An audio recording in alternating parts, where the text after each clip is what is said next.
what he's figured out, right, is that there is actually all this proof of these. Now we're gonna go down into the rabbit hole a second. So just bear with me.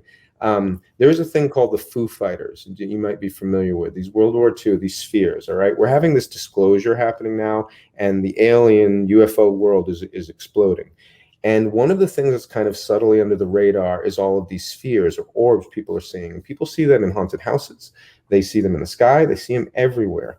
And they see them in the woods. And they see the red eyes of the demons in the house. They see it in the woods. They see it in the sky. So anyway, he believes that this is what these are. These are Foo Fighters. These are spheres.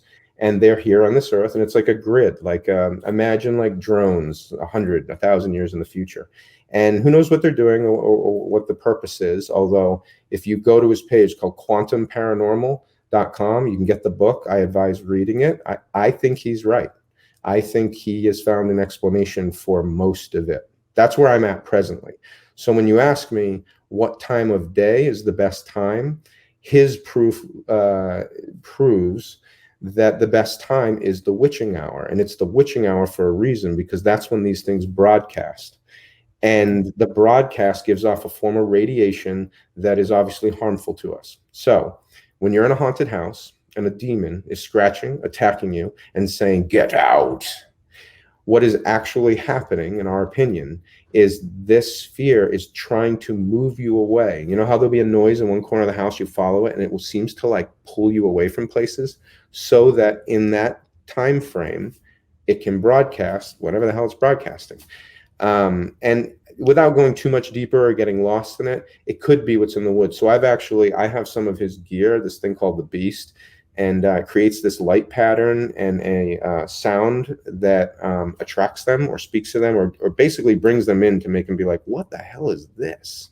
And then what it does is it tracks a static charge. And when they show up, you'll see, what do they call it? Like 360 periscopes and paranormal gear. But when it comes around, it lights all up, showing that something is checking this out. And we've got proof of that over and over.